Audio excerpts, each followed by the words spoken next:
ನಾವು ಈ ಹೆಸರಿನಿಂದ ಕೇಳಿದಾಗ್ಲೇ ಏನಿರ್ಬೋದು ಅಂತ ಅನ್ನೋವಂಥದ್ದು. ಆ, ಉಪ್ಪಿ ಸರ್ ಅವರ ಕ್ರಿಯೇಟಿವಿಟಿಯ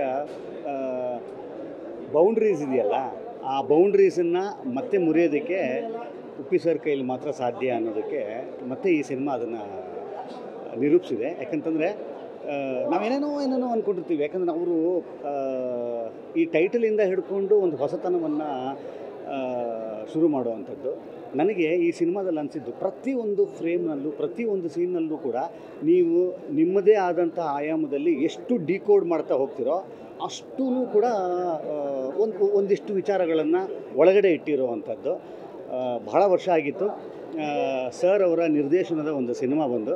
ಆ್ಯಕ್ಚುಲಿ ನಾನು ಅವರ ಡೈರೆಕ್ಷನ್ ವಿಚಾರಕ್ಕೆ ಅಂತ ಬಂದಾಗ ನಾನು ಅವರ ದೊಡ್ಡ ಫ್ಯಾನು. ನಾನು ಭಾಳ ಮಿಸ್ ಮಾಡ್ಕೊಳ್ತಾ ಇದ್ದೆ ಅವರ ಇಸಮ್ ಇದೆಯಲ್ಲ, ಉಪ್ಪಿ ಸರ್ ಅವರ ಇಸಮ್ನ ಭಾಳ ನಾವು ಮಿಸ್ ಮಾಡ್ಕೊತಾ ಇದ್ವಿ. ಆಗಿರ್ಬೋದು, ಉಷ್ ಆಗಿರ್ಬೋದು, ಉಪೇಂದ್ರ ಆಗಿರ್ಬೋದು, ಇದೆಲ್ಲನೂ ಕೂಡ ಹಾಗೆ ಬಂದು ಹೋಗುತ್ತೆ. ನೀವು ಫಿಲಾಸಫಿ ಅಂತ ತೊಗೊಂಡ್ರೆ ಫಿಲಾಸಫಿಕಲ್ಲಾಗಿ ಸಿನಿಮಾನ ಹೇಳ್ತಾರೆ, ಲಾಜಿಕ್ ಅಂತ ತೊಗೊಂಡ್ರೆ ಲಾಜಿಕಲ್ಲಾಗಿ ಹೇಳ್ತಾರೆ, ಎಂಟರ್ಟೈನ್ಮೆಂಟ್ ಅಂತ ಬಂದಾಗ ಎಂಟರ್ಟೈನ್ಮೆಂಟ್ ಆಗಿ ಹೇಳ್ತಾರೆ. ಇದು ಸಮಗ್ರವಾದಂಥ ಒಂದು ಪ್ಯಾಕೇಜ್ ಅಂತ ಹೇಳಿದ್ರೆ ತಪ್ಪಾಗಲ್ಲ. ಮತ್ತೊಮ್ಮೆ ಉಪ್ಪಿ ಅವರ ಎಷ್ಟು ಜನ ಫ್ಯಾನ್ಸ್ ಇದ್ದೀವಿ ನಾವೆಲ್ಲರೂ ಕೂಡ. ಸೊ ನಮ್ಮೆಲ್ಲರಿಗೂ ಒಂದು ಭಾಳ ಅದ್ಭುತವಾದಂಥ ಒಂದು ಸಿನಿಮಾ ಬಂದಿದೆ. ಈ ಸಿನಿಮಾ ತಮ್ಮೆಲ್ಲರಿಗೂ ಕೂಡ ಇಂಥವು ಯಾವುದೇ ವಯಸ್ಕರಾಗಿರ್ಬೋದು, ಯಾವುದೇ ಜಾನರ್ನ ಇಷ್ಟಪಡುವಂಥವ್ರಾಗಿರ್ಬೋದು, ಎಲ್ಲ ಜಾನರ್ಗೂ ಇಷ್ಟ ಆಗುವಂಥ ಒಂದು ಸಿನಿಮಾ UI. ಖಂಡಿತವಾಗಲೂ ವರ್ಷವನ್ನು ಕೊನೆಗೊಳಿಸುವ ಇದರಲ್ಲಿ ಭಾಳ ಒಂದು ಒಳ್ಳೆಯ ನೋಟಿನಲ್ಲಿ ಕನ್ನಡ ಇಂಡಸ್ಟ್ರಿ ಇವತ್ತು ಈ ವರ್ಷವನ್ನು ಮುಗಿಸ್ತಾ ಇದ್ದೀವಿ.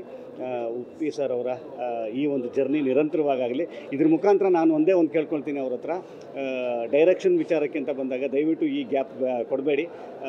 ಆದಷ್ಟು ಬೇಗ ಆಗಾಗ ನಿಮ್ಮ ಡೈರೆಕ್ಷನ್ನ ಸಿನಿಮಾ ಬರ್ತಾ ಇರಲಿ ಅಂತ ಕೇಳ್ಕೊಳ್ತಾ, once again I wish the entire team of UI a very very very very very best of wishes. Thanks sir. ಹೇಗೆ ರಿವ್ಯೂ ಕೊಡಬೇಕು ಅಂತ ಗೊತ್ತಾಗಲಿಲ್ಲ, ಅಥವಾ ಸಿನಿಮಾ ತುಂಬ ಕನ್ಫ್ಯೂಸ್ ಆಯಿತು, ಅರ್ಥ ಆಗಲಿಲ್ಲ ಅಂತ ತುಂಬ ರಿವ್ಯೂಸ್ ಕೇಳಿದೆ. ಆ್ಯಕ್ಚುಲಿ ಆ ಸ್ಟೇಜಲ್ಲಿ ನಾನು ಇದ್ದೀನಿ.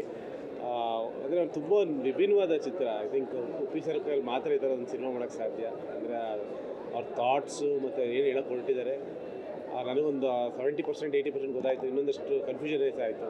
ಪ್ರಾಬ್ಲಿ ನಾನು ಇನ್ನೊಂದು 2 ಸಲ ನೋಡೋಕ್ಕಾಗುತ್ತೆ. ಐ ಥಿಂಕ್ ಏನೋ ಉಪ್ಪಿ ಸರ್ ಕೈಯಲ್ಲಿ ಮಾತ್ರ ಈ ಥರ ಒಂದು ಸಿನಿಮಾ ಮಾಡೋಕ್ಕೆ ಸಾಧ್ಯ. ಆ್ಯಂಡ್ ಉಪ್ಪಿ ಸರ್ ಸಾಟಿ ಒಂದು ತುಂಬ ವಿಭಿನ್ನವಾದ ಸಿನಿಮಾ. ಐ ಥಿಂಕ್ ಅದನ್ನು ಅಂದರೆ ಉಪ್ಪಿ ಸರ್ ಫಿಲಮ್ಗಳನ್ನ ಜನರಲಿ ಯಾರು ರಿವ್ಯೂ ಮಾಡೋಕ್ಕೆ ಹೋಗ್ಬಾರ್ದು, ಹೆಂಗಿದೆ ಏನು ಅಂತ ಕೇಳಕ್ಕೆ ಹೋಗ್ಬಾರ್ದು. ಸುಮ್ಮನೆ ಬಂದು ಥಿಯೇಟ್ರಲ್ಲಿ ನೋಡಬೇಕು, ಅದನ್ನು ಎಕ್ಸ್ಪೀರಿಯೆನ್ಸ್ ಮಾಡಬೇಕು. ಅಂದರೆ ಈ ಥರದೊಂದು ಡೈರೆಕ್ಟ್ರು ತುಂಬ ಅಪರೂಪದೊಂದು ಡೈರೆಕ್ಟ್ರು. ಸೊ ಅದರ ಚಿತ್ರ ಬಂದಾಗ I think we should all celebrate his thoughts and ಅವರ ಒಂದು ಕ್ರಾಫ್ಟ್ನ ಸೆಲೆಬ್ರೇಟ್ ಮಾಡೋ ಅಂಥ ಒಂದು ಟೈಮು. ಸೊ ಎಲ್ಲರೂ ಬಂದು ಸಿನಿಮಾನ ನೋಡಿ ಎಂಜಾಯ್ ಮಾಡಿದ್ದಾರೆ. Krishna, thank you sir. UI actually focus ಸಿಗೋವರೆಗೂ ಸಿನಿಮಾ ನೋಡ್ತಾ ಇದೆ. ಲಾಸ್ಟ್ ಟೈಟ್ಲ್ ಕಾರ್ಡ್ವರೆಗೂ ಫೋಕಸ್ಸು ನಮಗೆ ಏನು ನೋಡ್ತಾ ಇದ್ದೀವಿ ಅನ್ನೋದು ಒಂದು ಮಾರಲ್ಲು ಫಿಲಾಸಫಿ. UI ಸಿನಿಮಾ ನಾನು 2ನೇ ಸತಿ ಬಂದಿದ್ದೀನಿ ಇವತ್ತು. 2ನೇ ಸತಿಗೂ ಕೂಡ ನಾನು ಮೊನ್ನೆ ಒಂದು ಇಂಟರ್ವ್ಯೂಲ್ಲಿ ಹೇಳಿದಾಗೆ, ಇದೊಂದು 150-200 ಪುಸ್ತಕ, ಒಂದು ಲೈಬ್ರರಿ ಓದ್ದಂಗೆ. ಇದು ಒಂದು ಯಾವುದೋ ಒಂದು ಪುಸ್ತಕ ಓದ್ದಂಗಲ್ಲ UI ಸಿನಿಮಾ, ಒಂದು ಲೈಬ್ರರಿನೇ ಸ್ಟಡಿ ಮಾಡಿದಾಗೆ. ಬರೀ 2.5 ಅವರಲ್ಲಿ ಪ್ರಪಂಚದ ಎಲ್ಲ ಮಜಲುಗಳನ್ನು, ರಷ್ಯಾ, ಅಮೇರಿಕಾ, ಯುದ್ಧ ಇರ್ಬೋದು, ನಮ್ಮ ಬ್ರೈನಲ್ಲೇ ಗೊಂದಲ ಇರ್ತಕ್ಕಂಥ ಒಳ್ಳೆಯವನು ಕೆಟ್ಟವನು ಇರ್ಬೋದು, ಕಲ್ಕಿ ಮತ್ತು ಸತ್ಯ ಇರ್ಬೋದು, ಇದನ್ನು ನಾನು ಮಾತುಗಳಲ್ಲಿ ಹೇಳೋದಕ್ಕಿಂತ ಹೆಚ್ಚಿಗೆ ಪ್ರತಿಯೊಬ್ಬರು ಮಿಸ್ ಮಾಡದೆ ಈ ಸಿನಿಮಾನ ನೀವು ನೋಡಿ ಡಿಕೋಡ್ ಮಾಡಿ ಎಂಜಾಯ್ ಮಾಡಿ. ಈ ಥರದ ಸಿನಿಮಾಗಳು ಖಂಡಿತವಾಗ್ಲೂ 10 ವರ್ಷಕ್ಕೆ ಒಂದೇ ಬರೋದಿದು. ಮತ್ತು ವರ್ಷಕ್ಕೆ 250 ಸಿನಿಮಾ ಬರುತ್ತೆ. UI ಅಂತ ಸಿನಿಮಾಗಳು 10 ವರ್ಷಕ್ಕೆ ಒಂದೇ ಬರೋದು. ಯಾರೂ ಮಿಸ್ ಮಾಡ್ಕೋಬೇಡಿ. UI ಸಿನಿಮಾಗೆ ಒಳ್ಳೆಯದಾಗಲಿ. All the best. Thank you Uppi sir, ಒಳ್ಳೆ ಸಿನಿಮಾ ಕೊಟ್ಟಿದ್ದೀರಾ.